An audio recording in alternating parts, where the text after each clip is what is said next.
As a kid growing up in the late 90s and early 2000s, my favorite superhero was always Spider Man, but Batman is a close second. And this week we got a new standalone Batman movie, the first since Nolan's legendary trilogy over 10 years ago. Let's talk about it. I'll try and keep it as spoiler free as possible. First of all, the best compliment that you can give this movie is that even though it's a 3 hour movie, it never feels like it's too long because every scene from start to finish was treated with such craft, detail, and purpose. And if anything, if you're not a Batman fan, and you don't like that it's mostly at night and raining all the time, I think you can at least appreciate the direction and cinematography of this movie because it is genuinely super. Every movie has their one or two especially good memorable scenes, but this movie the whole movie is gorgeous, whether the characters are just talking or it's an action scene, which was cool as hell because it felt grounded.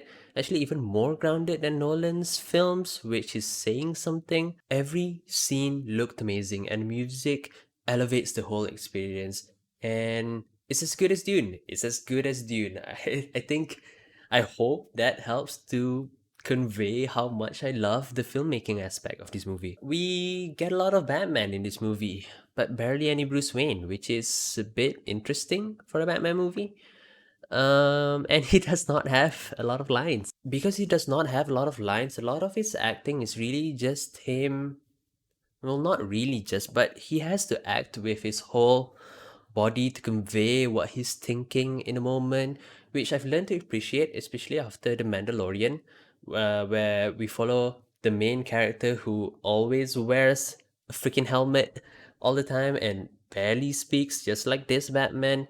But you get what he's thinking, you get a lot of the emotions and his thought process just from how the camera moves and how he walks, how what he's looking at, how he stares, and I think that's great. I like it. I like it a lot. I thought Pattinson was great in this role. It rewards audiences that pay closer attention to these things because you're not relying on dialogue to explain everything. So it might work for you, might not work for you. For me, I like it. Actually, just to continue the Star Wars reference, Batman is basically Darth Vader in this movie, and it is so cool. You fear the guy, you fear his presence. He walks into a room, you're afraid, you're uncomfortable. Even before you see him, you hear his footsteps and the music for audiences, which is great.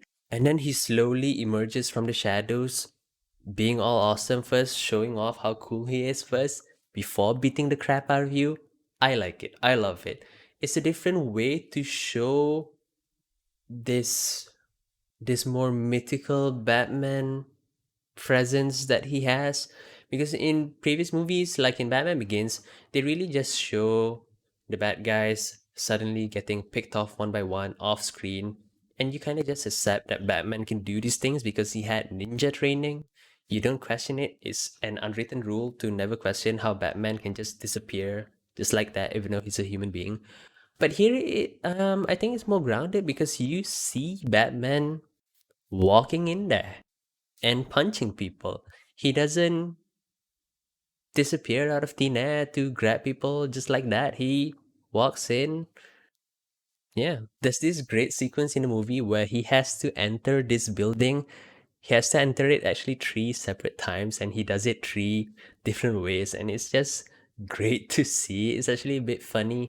This movie is dark as hell and all, but it has its funny moments, which is kind of surprising. They went a different route with this character in that instead of having the two identities that we all know and love, Batman at night being all grumpy and beating people up, and Bruce Wayne, the happy billionaire playboy, that's how he is in the animated series, that's how he is in the Nolan trilogy, that's just how we all know Batman and Bruce Wayne. But here is different. Here he's basically one character. It's either Batman with a mask or without a mask, no difference whatsoever. It's a little weird, but in a way it makes sense because this is a guy calling himself Vengeance. This is a little funny, but no one actually calls him Batman in this movie. Everyone just calls him Vengeance. You see him in the trailer where the bad guy asks, um, who are you? And he just says, I'm vengeance instead of I'm Batman. And, you know, it's cool, like calling himself vengeance, but I didn't know that he literally meant my name is vengeance. I thought that was funny. It makes sense that this guy calling himself vengeance has no time to pretend to be happy and keep up with appearances. He just doesn't care. He doesn't give a damn. And I think that makes sense. I think it's interesting. Maybe we'll see him become like that in a later movie because I get the vibe from this movie that's kind of going the Spider-Man home trilogy route where they're taking three movies to build the character to become the character that we all know. I don't mind if they go it that way. Um, if they put in the same amount of care into the sequels as they did in this movie, I'm all for it. I'm ready for the ride. I've only talked about Batman so far because it's kind of hard to talk about the rest without going to spoilers, but Selena, Riddler, Penguin, oh, Penguin was great. Gordon, every other supporting cast was superb, and the Riddler especially was terrifying. I think that they did a good job of. I think that the fact that this movie is PG-13 and they not explicitly showing what the Riddler did to all his victims makes it scarier in a way because it's really up to your imagination to think of what it looks like. And yeah, I think the Riddler is great. The Riddler is superb. And actually, the greatest, my favorite character in this movie is Gotham City itself because it feels like this city that is not worth saving. This movie, I mean, this city is crap. Why would anyone live there? You get that vibe, you get that sense that it's a different city. It's not like, I think it's a common complaint. The Nolan trilogy, the city, especially in The Dark Knight and The Dark Knight Rises, it just looks like Chicago or New York. It looked more like, it felt more like Gotham in the Batman Begins, but then they kind of diverged from there, which was kind of disappointing. But here, I think it also helps that it was at night and raining all the time. But in here, in this movie, it felt like Gotham. But everything from how Batman's house looks to the underground bars where all the crooked people hang out at, it was great. I like it. I like how Gotham City feels like in this movie. And I want to see more of it. I want to see this Batman develop and have more stuff, do more stuff, see more of this Gotham City because I trust this team. They did a great job with this movie and I want to see more. But when they do the sequels, I think that they could go deeper into the emotional aspect of the characters because this movie, as awesome as it is, it was pretty light on the plot and emotion wise. I think it's pretty basic. In this movie, they kind of had a moment where I thought that it was gonna impact Batman significantly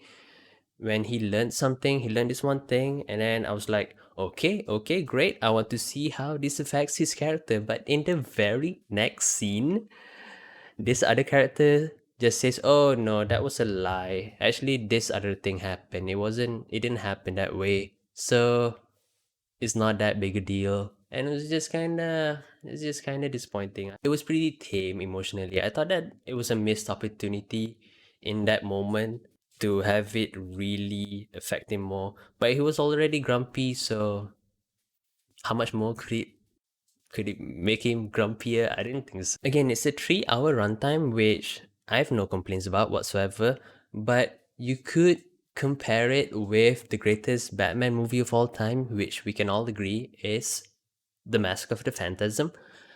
And that movie had everything. It had the emotion, it had the action, it had Batman becoming Batman, it had the villain that affected him personally.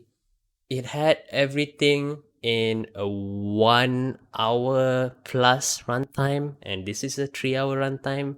So it could have been more. It could have been more, but it's really just nitpicking because I think for a first movie in however many movies they want to make with this series, it was great. I think that's all I have for this video. It's kind of hard to get into more of it without getting into spoilers. So thanks for watching. Leave some comments below. I'll see you in the next one.